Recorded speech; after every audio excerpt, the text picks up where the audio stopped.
มีผู้ป่วยความดันโลหิตสูงค่ะที่บอกหมอว่าคุมความดันโลหิตปกติแล้วแต่ทำไมยังเกิดแขนขาอ่อนแรงอีก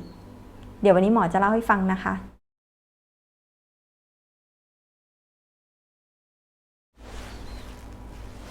เรียนรู้เรื่องไตกับหมอไตทางช anel นี้นะคะหมอไตให้คำตอบโดยแพทย์หญิงกัญญมลค่ะแล้ววันนี้ค่ะหมอจะเล่าถึงในเคสที่น่าสนใจอีกเคสหนึ่งนะคะเป็นผู้ป่วยอายุน้อยเช่นกันค่ะเจอกันใน ICU เหมือนกันนะคะหมอรับปรึกษาด้วยว่าคนไข้มีความดันโลหิตสูงค่ะแล้วก็คนไข้มีเส้นเลือดสมองแตกนะคะมาโรงพยาบาลด้วยอาการเป็นอ่อนแรงไปซีกหนึ่งนะคะ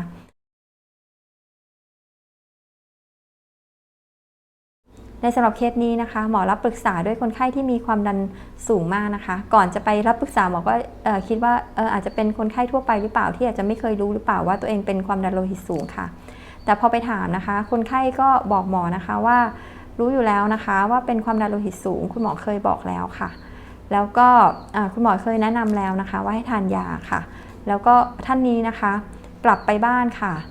วัดความดันทุกวันเลยนะคะตามที่คุณหมอเขาแนะนำค่ะวัดความดันตอนเช้าวัดความดันตอนเย็น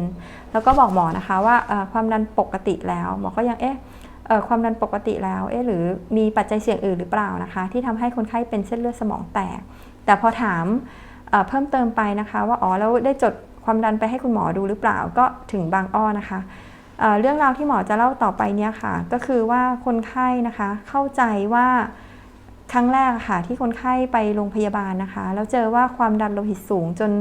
คุณหมอแนะนำให้ทานยาค่ะตอนนั้นความดันของคนไข้คือ200กว่านะคะประมาณสัก230แบบนี้นะคะแล้วก็พอกลับมาบ้านนะคะคุณหมอให้ยามาทานเดือนนึงค่ะให้จดความดันนะคะให้วัดความดันแล้วก็ให้กลับไปหาคุณหมออีกทีนะคะ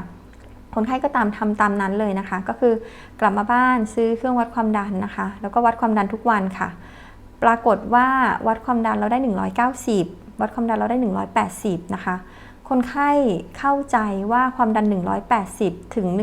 190อันนั้นคือความดันที่ปกติไม่จำเป็นต้องทานยานะคะอันนี้คือความ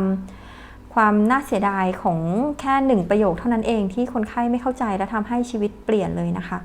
ก็คือคนไข้เข้าใจว่าความดัน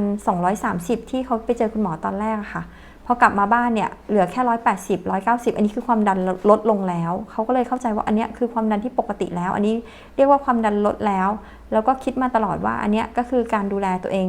ดีแล้วนะคะก็พยายามคุมอาหารวัดความดันตอนเช้าตอนเย็นค่ะพอยาความดันหมดนะคะ1เดือนที่คุณหมอ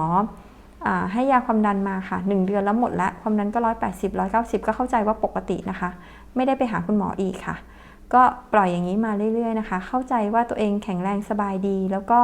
ความดันดีแล้วนะคะจนวันหนึ่งก็เกิดเรื่องนะคะก็คือตื่นเช้ามาเจอตัวเองมีแขนขาอ่อนแรงค่ะ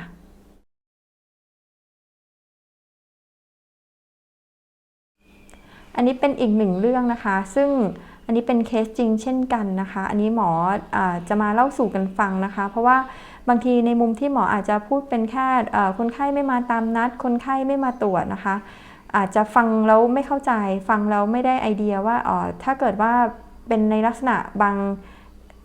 คนอาจจะนึกภาพไม่ออกนะคะว่าเรามาหาหมอประโยชน์คือยังไงนะคะจนบางอย่างนะคะหมออาจจะยังนึกไม่ออกค่ะว่าไอ้แบบนี้ก็มีนะคะแบบนี้เป็นความเข้าใจของคนไข้ที่คลาดเคลื่อนอันนี้เป็นความเข้าใจที่หมอจะต้องแนะนำให้ฟังค่ะการที่มาหาคุณหมอการที่มาเล่ารายละเอียดให้ฟังนะคะจะมีคำแนะนำเพิ่มเติมจากคุณหมอแล้วจะทำให้คนไข้ปลอดภัยมากขึ้นนะคะ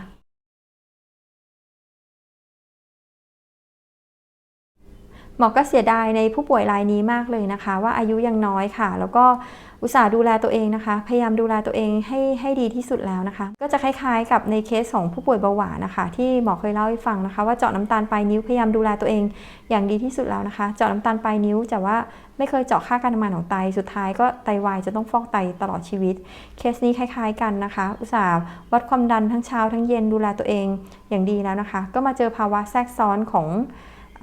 ความดันโลหิตสูงจนทำให้มีเส้นเลือดสมองแตกนั่นเองค่ะหมอก็จะย้ำให้เห็นความสำคัญของการที่ยังไงก็จะต้องมีคุณหมอที่ดูแลคนไข้อยู่ดีนะคะในเวลาที่คุณหมอนัดค่ะหมอไม่แนะนำให้ไปซื้อยาทานเองหรือเข้าใจไปเองนะคะว่าตัวเองปกติแล้วค่ะเพราะบางทีอาจจะมีเกล็ดเล็กเกล็ดน้อยซึ่งเกล็ดเล็กเกล็ดน้อยนั่นเองอาจจะเป็นสิ่งสำคัญที่ทำให้ชีวิตของบางคนเปลี่ยนไปได้เลยนะคะ